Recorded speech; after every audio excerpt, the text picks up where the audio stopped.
अचानक चारों ओर अग्नि प्रज्वलित हो गई। अग्नि जिसकी लपटें तीनों लोकों में फैल रही थी। और फिर अचानक प्रचंड मूसलाधार वर्षा हुई। ऐसी वर्षा जो स्वयं वर्षा के देव इंद्रदेव भी नहीं देखी थी। उस वर्षा के जल से समुद्र में उफान मच गया। ऐसा लग रहा था मानो तीनों लोग उस भयावह जल में डूब जाएंगे। और फिर कुछ ऐसा हुआ जो समय समय पर होता आ रहा है। और वो क्या है? यही है आज की अधिक मास की कथा का मुख्य विषय। तो चलिए कथा आरंभ करते हैं। क्या आप जानते हैं ब्रह्मा जी की भी आयु है और वो 100 वर्षों तक जीते हैं। चलिए आपको एक छोटी सी गणना में हमारे सामान्य से भाषा में समझते हैं। तो देखिए, आप सब जानते हैं कि 4 युग होते हैं, सतयुग, त्रेता युग, द्वापर युग और कलयुग। सतयुग हमारे मानवीय वर्षों की गणना अनुसार 17,28,000 वर्षों तक रहता है। उसी प्रकार त्रेता युग 12,96,000 वर्षों तक और द्वापर युग 8,64,000 वर्षों तक और कलयुग जिसमें अभी हम जी रहे हैं वो 4,32,000 वर्षों तक चलता है। जब कलयुग समाप्त हो जाता है तो फिर से सतयुग प्रारंभ होता है और फिर त्रेता, द्वापर और फिर से कलयुग। इस प्रकार चारों युग का समय काल चलता रहता है।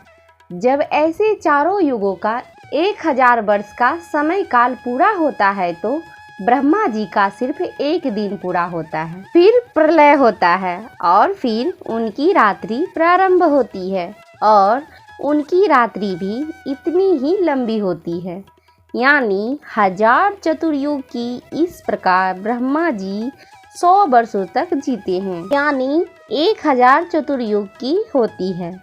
इस प्रकार ब्रह्मा जी 100 वर्षों तक जीते हैं। है ना इंटरेस्टिंग? लेकिन ब्रह्मा जी का एक दिन पूरा होता है तो फिर एक प्रलय आता है और तीनों लोग उसमें समाविष्ट हो जाता है। 1000 चतुर्युग बीतने के बाद जब उनकी रात्रि समाप्त होती है और फिर से दिन प्रारंभ होता है तो फिर से वे इस भौतिक जगत की सृष्टि करते हैं।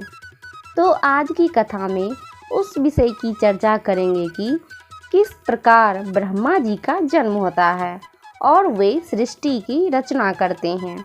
ये जानकारी हमें श्रीमद् भागवतम के 3 स्कंद में प्राप्त होती है, जहाँ मैत्री ऋषि विस्तार पूर्वक विदुर जी को सृष्टि के रचना के विषय में बता रहे थे।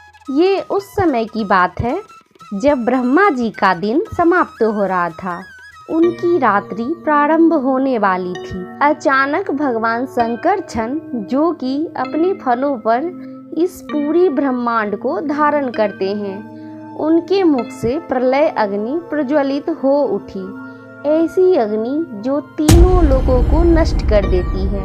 उसकी लपटें तीनों लोकों में फैल चुकी थी। इस अग्नि के ताप से बचने के लिए भृगु आदि ऋषि एवं लोकों के निवासी जनलोक में रहने के लिए चले गए और वहां फिर प्रारंभ हुआ सृष्टि का प्रलय।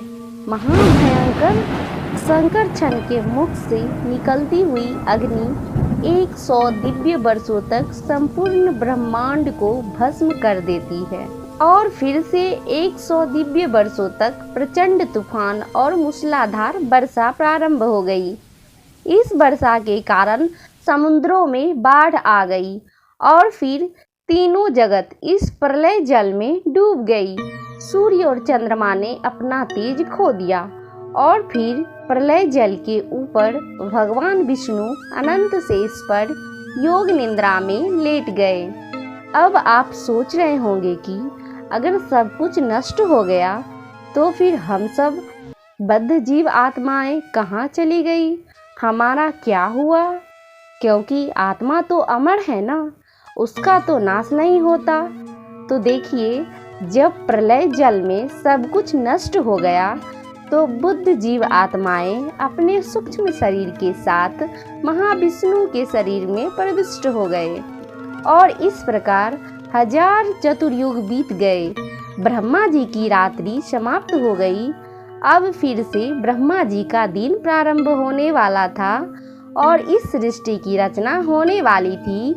ये सभी जीवात्माएं अपने अपने सूक्ष्म शरीर के साथ फिर से भगवान श्री विष्णु के शरीर से बाहर आ गए और उनके साथ अपने अपने पूर्व क्रम और इच्छाओं का सूक्ष्म आवरण मिला। अब भगवान विष्णु इन सब बद्ध जीव आत्माओं के संयुक्त कर्मों पर अपना ध्यान एकाग्र करने लगे और उसी समय उनकी नाभि में एक छिद्र हुआ, जहाँ से सूक्ष्म सृष्टि के रूप में एक कमल प्रस्फुरित हुआ। जैसे ही ये कमल प्रकट हुआ, उसमें एक दिव्य प्रकाश बिखेर दिया और प्रलय की जल को सोख लिया। अब उस समय गर्भोदक शाही विष्णु ने परमात्मा स्वरूप में अपना विस्तार किया और उस कमल में प्रवेश कर दिया और उस प्रकार ब्रह्मा जी का जन्म हुआ। जन्म होते ही ब्रह्मा जी अपने जन्म के स्रोत को ढूंढने के लिए चारों दिशाओं में देखने लगे, इसलिए उन्हें 4 सिर प्राप्त हुए। अब उनकी जिज्ञासा और भी बढ़ने लगी। अभी चारों ओर तो शून्य कोश फैला हुआ था ना, इसलिए उन्होंने सोचा कि मैं जिस कमल से आया हूँ उसी के अंदर जाकर देखता हूँ कि इसका प्रारंभ आखिर कहाँ से हो रहा है। ये सोचकर ब्रह्मा जी ने उस कमल के खोखली डंटी में प्रवेश किया और नीचे की ओर जाने लगे। लेकिन आश्चर्य की बात ये हुई कि भगवान विष्णु की नाभि तक पहुंच जाने के बाद भी ब्रह्मा जी नहीं समझ पाए कि आखिर उनका उद्भव कहाँ से हुआ और कैसे हुआ। इस प्रकार वे वापस अपने कमल आसन पर आ गए। उन्होंने पूर्ण पुरुषोत्तम भगवान के ऊपर ध्यान लगाना प्रारंभ किया। इस प्रकार उन्होंने और दिव्य वर्षों तक तपस्या की और फिर उनके समक्ष प्रकट हुए पुरुषोत्तम परम भगवान। जब ब्रह्मा जी ने शेषनाग की श्वेत देह पर विश्राम करते हुए गर्भोदक शाही विष्णु को देखा तो उनके दिव्यमान सुंदर स्वरूप को देखकर भयभीत हो गए। अब वे समझ गए कि उनके समक्ष और कोई नहीं अपितु स्वयं भगवान उपस्थित हैं। उसके बाद जब उन्होंने सृष्टि के 5 कारक यानी भगवान विष्णु की नाभि, कमल पुष्प, प्रलय जल, शुष्क वायु तथा आकाश को देखा तो वे रजोगुण से आवेशित हो गए। भगवान के दर्शन मात्र से ही उनके समस्त संशयों का नाश हो गया। उन्हें अपने जीवन की उद्देश्य का पुनः स्मरण हुआ और फिर एक बार सृष्टि की रचना करने के लिए वे स्वयं को तैयार कर लिए। इस कारक को प्रारंभ करने से पूर्व ब्रह्मा जी ने अपने समक्ष खड़े परम भगवान को प्रणाम किया और उनसे प्रार्थना करते हुए कहते हैं, हे भगवान, अनेक वर्षों की तपस्या के बाद अब मुझे आपका ज्ञान प्राप्त हुआ है। इस सृष्टि में आपसे श्रेष्ठ अन्य कोई नहीं है और इसलिए एकमात्र आप ही हैं। हे प्रभु, मुझ पर कृपा कीजिए और मुझे पर्याप्त बुद्धि प्रदान कीजिए जिसके द्वारा मैं इस सृष्टि की रचना कर सकूं। हे प्रभु, आप इस प्रकार हे प्रभु, सेवा करते समय मैं किसी प्रकार के अहंकार से ग्रसित ना हो। इन भौतिक तत्वों के साथ रहने के कारण मेरा मन कभी दूषित ना हो। हे जगत पालक, कृपया अपने नेत्र खोलकर मुझे आशीर्वाद प्रदान करें और मेरा उचित मार्गदर्शन करते हुए इस निराशा को दूर करें। जब ब्रह्मा जी ने इस प्रकार भगवान से प्रार्थना की तो भगवान नारायण भी स्पष्ट रूप से देख पा रहे थे कि ब्रह्मा जी के मन में इस सृष्टि को लेकर चिंता है। इसलिए उन्हें प्रोत्साहित करने के लिए भगवान नारायण ने कहा, हे ब्रह्मा जी, निराश मत होइए, आपकी सारी इच्छाएं पहले ही पूर्ण कर दी जा चुकी है।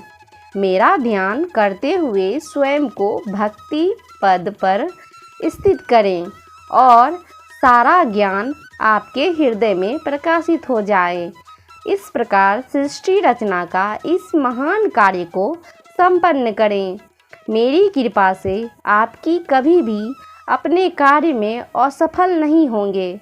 यदि आप अपने चित्त को मुझ में स्थिर रखेंगे तो तथाकथित भौतिक कार्य करते समय भी रजोगुण से प्रभावित नहीं होंगे। मैं आपकी प्रार्थनाओं से अति प्रसन्न हूँ। आप अपना कार्य प्रारंभ करिए। इस प्रकार मधुर वचन कहकर भगवान वहाँ से अंतर ध्यान हो गए और फिर ब्रह्मा जी की सृष्टि की रचना के पूर्व फिर से एक बार 100 दिव्य वर्षों तक तपस्या की। उसके बाद उन्होंने एक बार सृष्टि की संपूर्ण रचना की। तो ये थी पुरुषोत्तम मास में ब्रह्मा जी के जन्म की कथा। अगर आज की कथा अच्छी लगी है और अगर आप पहली बार हमारे चैनल पर आए हैं तो इसे सब्सक्राइब जरूर करें, क्योंकि इस पुरुषोत्तम मास में हम आपके लिए ऐसी ही सुंदर और भगवान की कथा का भंडार लेकर आने वाले हैं। तो तैयार हो जाइए इस पुरुषोत्तम मास को भगवान में अपने आप को समर्पित करने के लिए। हरे कृष्णा।